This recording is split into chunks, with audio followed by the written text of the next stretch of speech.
if you've got a reactive dog, keep watching because I'm going to give you 3 pieces of advice. So my first piece of advice is stop buying every tool available on the market. Okay, some of you guys are going out to pet shops and you're buying every collar, every leash and every harness available for your reactive dog.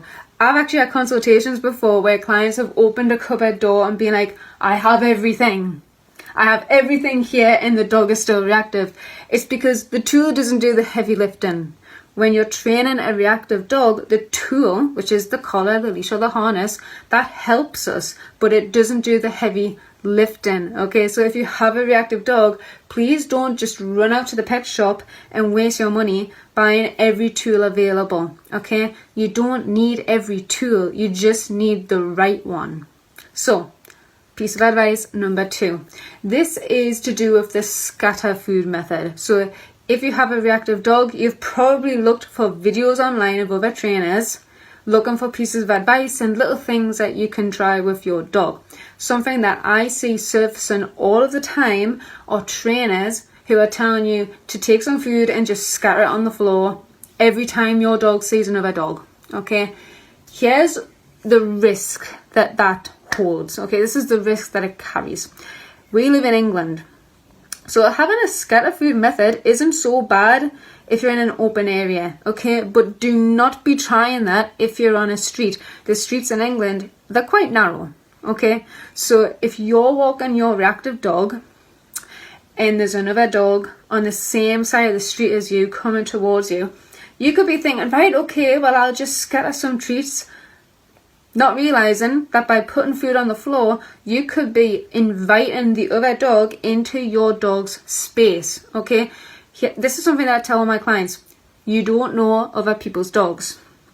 You don't know how strong their drives are. You don't know how well trained they are. Okay, so you have to be wary of that. So you could be putting treats on the floor or scattering food for your dog, and if that dog in front of you has no impulse control and a high food drive with an owner that isn't strong enough to hold them back, you could have just created a horrific situation for your dog. Okay, so please keep that in mind if you're going to try that method. I personally don't recommend it, but if you want to try it, just don't do it in a built up area on a narrow street. So tip number 3, if you have a dog that's reactive and you wholeheartedly believe that's because the dog is scared, stop dousing your dog with affection. I say this all the time. You guys have a dog that you think, okay, they're scared of that dog or they're scared of that person, and you're giving them cuddles and it's okay, it's all right, no, this kind of thing. Particularly women, we have a tendency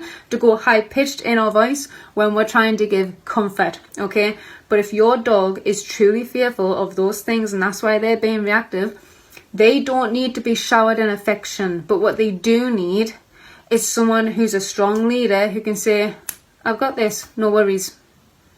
That's what they need. They need a bit of leadership. They need guidance. They don't need someone who's going to instantly give them a cuddle or make a big deal out of it. Okay, you don't want to make a big deal of the dog or the person if your dog is already in that scared state of mind. Alright, so anyway, I hope you enjoyed this video. If you got a reactive dog, feel free to give us a like or a follow to see more videos like this. We do have in-person sessions as well, so if you're trying all these different things that you're seeing online and you think, I'm getting absolutely nowhere, get in touch and we'll see how we can help. But like I say, I hope you enjoyed the video and hopefully I'll see you in the next one.